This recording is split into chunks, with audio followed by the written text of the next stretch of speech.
है सोनिया गांधी और डिंपल यादव को हराने के लिए कमर कसी। अमित शाह और जेपी नड्डा दोनों संसदीय क्षेत्र का दौरा करेंगे और दोनों सीटों को जीतना चाहती है बीजेपी। तो एक तरफ कांग्रेस की जहां पर दिग्गजों की फौज यूपी से चुनाव लड़ने वाली है, समाजवादी पार्टी से डिंपल यादव, सोनिया गांधी, राहुल गांधी और प्रियंका गांधी के सामने बीजेपी भी अब दिग्गजों को उतारने की तैयारी कर रही है।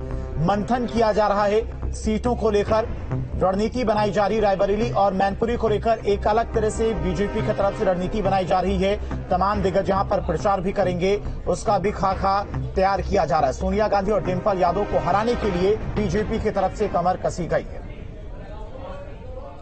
और इसी खबर पर तमाम जानकारी के साथ में दिल्ली से संवाददाता निशांत हमारे साथ जुड़ गए। निशांत, एक तरफ कांग्रेस की तरफ से कयास लगाए जा रहे कि इस बार जो गांधी परिवार है, चाहे राहुल गांधी की बात करें, सोनिया गांधी की बात करें या फिर प्रियंका गांधी की बात करें, यूपी से ये तीनों लोग लोकसभा चुनाव लड़ेंगे।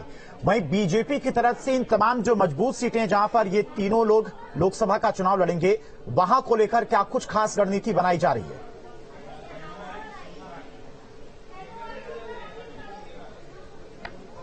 देखिए, बीजेपी की ओर से 14 जो हारी हुई सीटें हैं उनको लेकर रणनीति तैयार की जा रही है।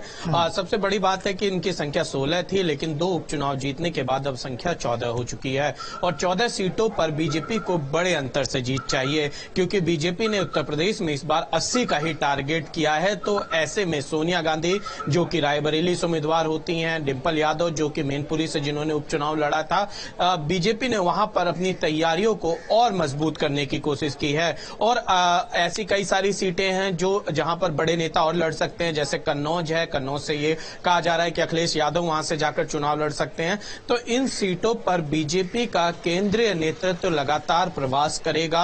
वो देखेगा कि इन सीटों पर हारने की क्या वजह है, उन वजहों को कैसे दूर किया जा सकता है। इसके अलावा प्रधानमंत्री नरेंद्र मोदी की रैलियां से लेकर केंद्रीय गृह मंत्री अमित शाह या बीजेपी के राष्ट्रीय अध्यक्ष की भी रैलियां इन सीटों पर हो सकती हैं। सबसे बड़ी बात है कि बीजेपी ने यह तय किया है कि जो सीटें बीजेपी नहीं जीत पा रही है, वहां पर किस तरीके से चुनाव लड़ना है, बूथ को कितना मजबूत करना है, किन किन कार्यकर्ताओं को वहां पर लगाना है और जो प्रवास पर बुलाए जाएंगे कार्यकर्ता, उनके जातीय तमाम समीकरणों को देखकर पार्टी जो है वो अपने कदम उठाएगी। आज ये महत्वपूर्ण बैठक होनी है, क्योंकि 14 सीटों को लेकर एक फीडबैक रिपोर्ट दी जाएगी केंद्रीय आलाकमान को। यूपी की 14 सीटों के जो हारी हुई 14 सीटें, उनके प्रभारी नरेश बंसल को बनाया गया है, जो अपनी रिपोर्ट सौंपेंगे। इसके बाद एक बड़ी बैठक होगी और उस बड़ी बैठक में ये सारे फैसले लिए जाएंगे कि खासकर जो बड़ी सीट्स हैं, जहां पर विपक्ष के मजबूत उम्मीदवार हैं, वहां पर किनको उम्मीदवार बनाया जाए। और बताया यह भी जा रहा है कि जो उम्मीदवार की घोषणा है उसके लिए 2024 तक का इंतजार नहीं किया जाएगा, बल्कि अभी से ही घोषणा कर दी जाएगी, ताकि वो क्षेत्र में तैयारी कर सके, एक एक सीट पर मजबूती के साथ चुनाव लड़ने के लिए बीजेपी जो है वो तैयार हो सके। ठीक है निशान, नजर बना के रखिएगा। फिलहाल तमाम सारी जानकारी के लिए आपका बहुत बहुत शुक्रिया। सीमा हैदर, लगातार हिंदुओं